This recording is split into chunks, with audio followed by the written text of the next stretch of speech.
Warning, here are the tax deed mistakes that you need to avoid if you want to profit with one of the best ways to make money in real estate, which is tax deed investing, allowing you to buy property sometimes for up to 90% below market value and buy cheap property sometimes for as little as $50.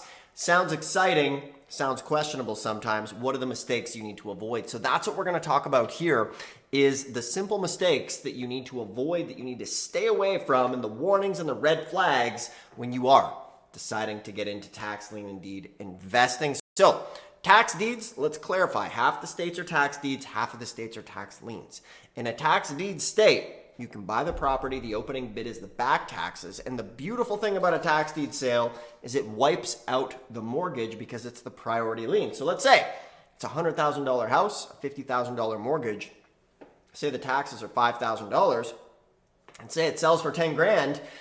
All of that mortgage gets wiped out. And you can extrapolate. If it's $1 million house and a $400,000 mortgage, the mortgage is going to be wiped out, which is great. However, let's talk about the dangers, okay? So the first thing you need to be careful of is things like clouded title and doing proper research on the property. So what that means when you're researching title is you want to make sure that the county has sent out all of the notifications to everybody on the chain of title, okay?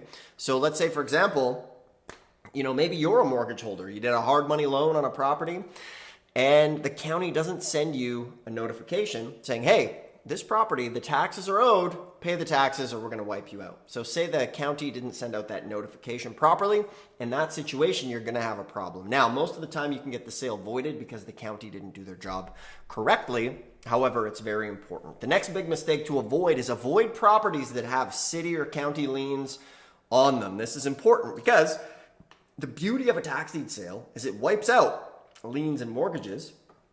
However, the county's not the biggest fan of wiping out their own liens on properties. So say, for example, it's a house with a big yard and maybe the county has done some trash removal or maybe they've been cutting the grass and then they've been putting liens on it and that's been gathering interest. I've seen grass mowing liens for as high as 50 grand. So you want to avoid those, okay? The other thing that you need to understand is redemption periods and rights of redemptions, okay? So for example, Texas has a 6-month redemption period on most of their properties. So you win the bid that day, but you can't sell it for 6 months, okay? Now, you could rent it out if it's vacant. However, you have to wait 6 months. Another big mistake in Texas, be aware of homestead properties or at any auction in any state, watch out for homestead properties and special exemptions there as well.